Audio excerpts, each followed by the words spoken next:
तो आपके सामने एक पैसेज है, तो इसी तरीके का क्वेश्चन आता है नोट मेकिंग और उसमें समरी और टाइटल बनाने के लिए। तो read the following passage carefully and answer the question given below.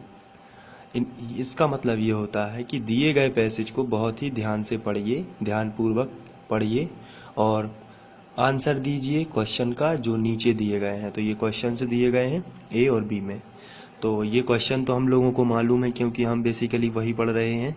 Make notes, इसका मतलब है नोट्स बनाइए और प्रिपेयर यानी तैयार कीजिए, आ समरी यानी एक सारांश, एंड सप्लाई यानी दीजिए, आ टाइटल एक शीर्षक दीजिए। तो सबसे पहले आपको इनका मतलब पता होना चाहिए। नोट्स का मतलब होता है कुछ महत्वपूर्ण बिंदु लिखिए, समरी का मतलब होता है सारांश लिखिए और टाइटल का मतलब होता है शीर्षक लिखिए। तो आपको मालूम पड़ गया है नोट्स का मीनिंग क्या होता है, कुछ महत्वपूर्ण बिंदु। जैसे ये सब आपको एक लिखा है, पूरा एक बहुत 4-6 लाइनें लिखी हैं। तो इन लाइनों में आपको ऐसे कौन कौन से बिंदु हैं जो महत्वपूर्ण लगे या जो आपको पसंद आए, तो वो आप नोट्स बना के लिखोगे।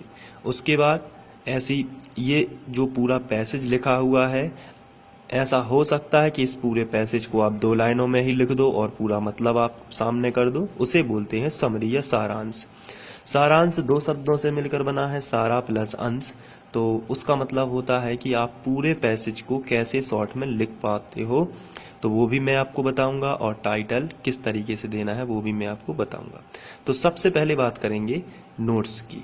तो इसमें हमें जो पैसेज दिया गया है इसमें लिखा है, yoga is the ancient system to keep a person fit in body and mind. It is basically a system of self-treatment according to the yogic view. Disease, disorders, and ailments are the result of some faulty ways of the living, bad habits, lack of proper knowledge, and unsuitable food.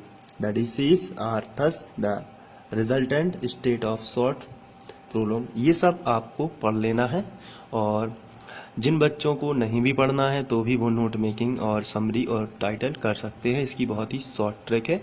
तो चलिए शुरू करते हैं। सबसे पहले हम लोग notes के बारे में चर्चा कर लेते हैं। तो चलिए नोट मेकिंग कैसे करते हैं। मैं नोट मेकिंग का सबसे थंब रूल ये होता है कि आपको सबसे पहले साइड हेडिंग डालनी है नोट्स, इस तरीके से।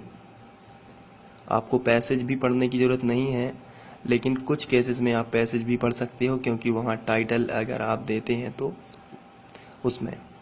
अभी हम लोग बात कर रहे हैं नोट्स की, तो नोट्स का लिखने का तरीका देख लीजिए।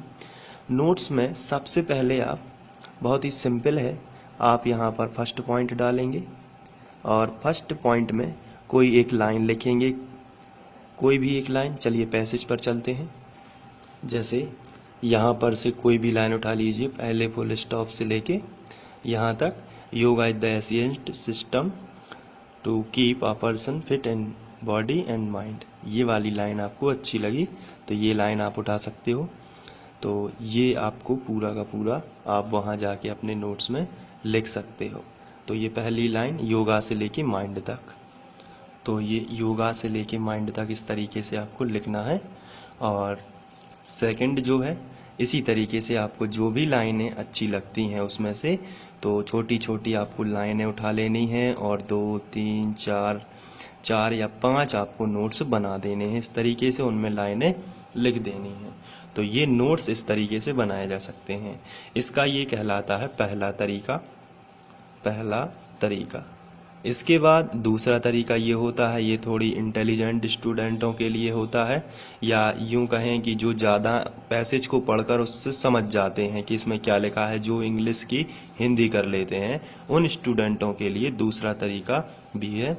तो वो मतलब नोट्स लिखने का एक और तरीका होता है।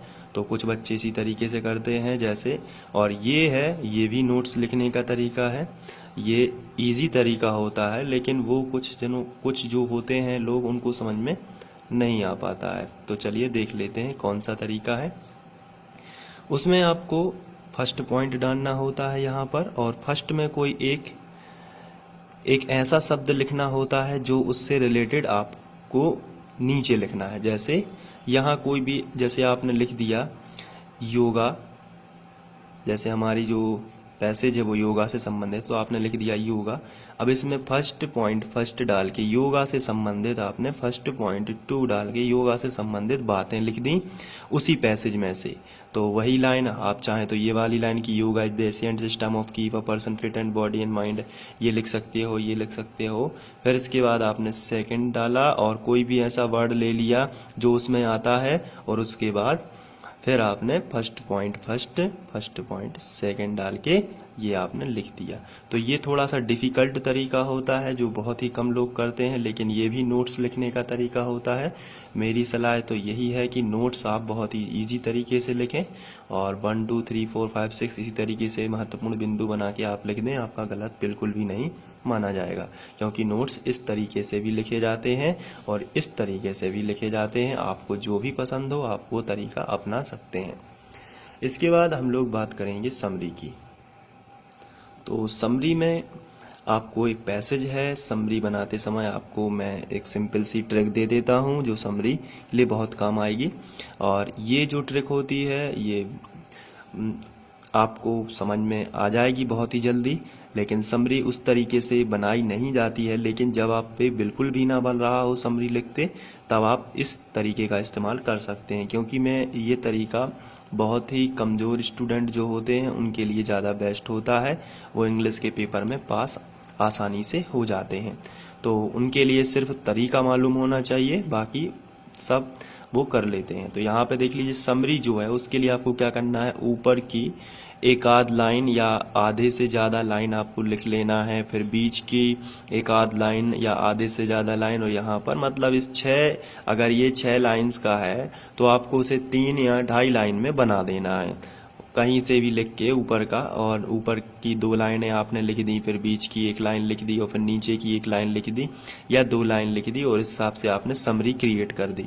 तो ये समरी लिखने का बेस्ट तरीका होता है। इसमें आपको, क्योंकि समरी जो लिखी जाती है वो अगर आपने पढ़ा पूरा पैसेज और यदि आप पे उसकी हिंदी नहीं आई समझ में कि क्या लिखा है पैसेज में, तो आप फिर समरी नहीं बना पाएंगे। इसलिए उसका जो तरीका है वो आपको याद रखना है, ऊपर की 2 लाइन लिखकर, बीच की 2 लाइन और नीचे की 1-2 लाइन लिखकर समरी के रूप में आप लिख सकते हैं। क्योंकि पेपर नज़दीक है तो आपको ये ट्रिक शायद काम में आ जाए। इसके बाद सप्लाई या टाइटल। टाइटल की बात जब भी की जाती है तो आपको ध्यान रखना है, टाइटल जो होता है इसका मतलब होता है शीर्षक। तो शीर्षक में आपको क्या करना है कि जो शब्द बार बार आता है या आपको पढ़ने से थोड़ा बहुत लगता है कि ये शब्द के बारे में बात हो रही है, आपको ज़रूर उसमें ऐसा कोई वर्ड लगेगा जो उससे संबंधित कोई भी बात होती है, तो उसी को टाइटल दे दें। जिसमें इसमें योगा जो है वो टाइटल है, क्योंकि योगा के बारे में बताया गया है कि योगा बहुत पुराने ज़माने से चला आ रहा है, यह हमारे शरीर और दिमाग को फिट रखता है और ये सब बातें लिखी हुई हैं, डिसीज़ रोगों से बचाता है बहुत प्रकार से। तो ये सब जो है योगा से संबंधित है, तो आपको क्या करना है, यहाँ टाइटल दे देना है योगा। और ऐसे कई चीज़ें आती हैं, जैसे कोई स्मोकिंग वाली वो है एक पैसेज है, तो आप थोड़ा पढ़ भी सकते हैं और टाइटल देना बहुत ही आसान होता है। टाइटल किसी भी वर्ड पर आप उसी में से आपको देखना है कि किस बारे में थोड़ी बात हो रही है। तो यदि आप थोड़ी बहुत टूटी फूटी भी हिंदी कर लेते हैं तो भी आप टाइटल दे पाएंगे।